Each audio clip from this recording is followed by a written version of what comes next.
विप्र प्रसादा धरणि धरो हम और विप्र प्रसादा कमलावरो हम विप्र प्रसादा अजिताजितो हम विप्र प्रसादा मम राम नाम। विप्रों के आशीर्वाद से मैं कौन हूँ?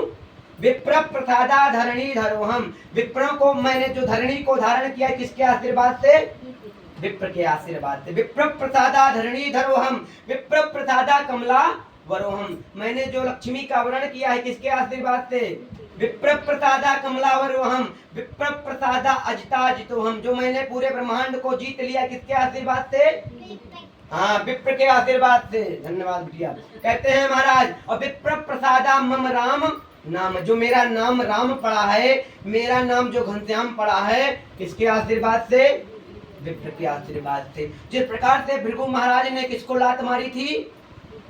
विष्णु भगवान को लात मारी महाराज, कोई सह न सकता, सीने पे मारी, तब भी माँ लक्ष्मी ने इसका श्राप दे दिया। भगवान ने बार बार समझाया लेकिन माँ लक्ष्मी क्रोधित हो गई। किसी भी पति का कहते हैं पत्नी के सामने महाराज उपकार होगा। आप देख लीजिए सती मैया का हुआ। सती मैया ने अपने शरीर को आत्मदाह कर लिया और महाराज अपने अंगूठे से कहते हैं अग्नि उत्पन्न किया और अपने शरीर को आत्मदाह किया। कहते हैं महाराज इस प्रकार से भगवान की कृपा से सतानंद नाम का जो ब्राह्मण था भगवान का निरंतर पूजन पाठ करता था, भगवान का भजन करता था। कहते हैं एक दिन की बात, वही ब्राह्मण देवता भिक्षा मांगने के लिए महाराज पृथ्वी पर भ्रमण कर रहा था, भटक रहा था।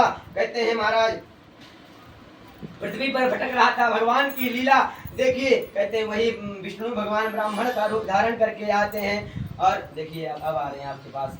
देखिए इनका ये पड़ोसी हैं भैया। कहते हैं महाराज भगवान की ऐसी कृपा गोविंद दामोदर की। क्या किसी की सेवा ही करके आ बैठे थोड़े। अच्छा चलिए, काली पन्नी में आप लोग लाया ना करिए, निवेदन है। काली पन्नी अब नहीं कहेंगे आगे क्योंकि कहते हैं अब भैया ने कहिए कि आप ही को कहना था, बहुत लोग ले आए। तो भगवान की कृपा से उन्होंने कहा, उन्होंने धारण किया, उनसे प्रणाम किया, उनसे निवेदन किया। क्या प्रभु आपको मैं देखता हूँ नित्य पृथ्वी पर भ्रमण करते, कोई कारण हो तो हमें बसाने की कृपा करे। उन्होंने कहा प्रभु मैं एक गरीब ब्राह्मण हूँ प्रभु, जो भी कुछ भी भिक्षा से मिलता है मैं परिवार का पालन करता हूँ, परिवार का पोषण करता हूँ प्रभु। कहते हैं महाराज विष्णु भगवान जो ब्राह्मण का रूप धारण करके आए हुए तो उन्होंने कहा कि प्रभु मैं आपको एक छोटा सा उत्तम व्रत बतलाता हूँ, क्या उसको आप करने के लिए इच्छुक होंगे? उन्होंने कहा अवश्य होऊंगा। भगवान ने कहा एक छोटा सा उत्तम व्रत है। कौन सा व्रत है महाराज? कहते हैं महाराज कलयुग में कलिकाल में जो सत्यनारायण भगवान की कथा को श्रवण करेगा, सुनेगा, सुनाएगा, भगवान के धराधाम को प्राप्त हो जाएगा। अंत्योगत्व कहते हैं महाराज क्या इसको सुनने से सब कुछ प्राप्त होगा? क्या प्राप्त होगा महाराज? मैंने पहले भी बताया कि कोई भी मंदिर में जाता है, कोई भी भगवान का पूजन करता है बिना स्वार्थ के नहीं करता है महाराज, बिना कोई। क्योंकि तुलसीदास महाराज ने कहा है स्वार्थ लागी करहि सब प्रीति असुर नर मुनि जनि कहे आहारी। दुनिया स्वार्थी है, कोई किसी का नहीं है महाराज।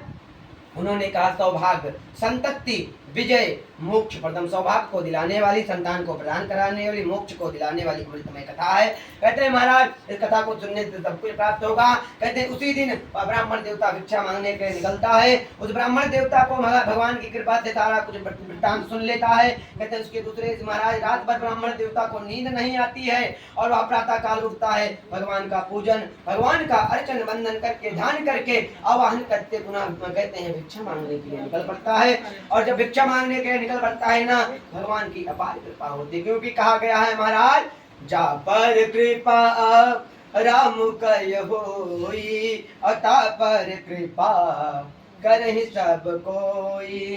क्योंकि कहा गया है महाराज जेके राम ना बिगाड़ी ओके लोग का बिगड़ी है। महाराज ऊपर वाले पर विश्वास रखिए। क्योंकि कहा गया किसने विश्वास रखा?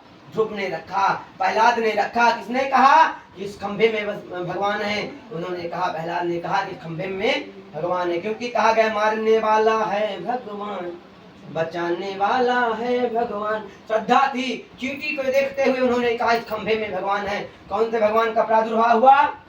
नरसिंह भगवान का। विश्वास होना चाहिए, विश्वासम फल दाए का विश्वास करेंगे फल तो अवश्य मिलेगा, कोई काट नहीं सकता। महाराज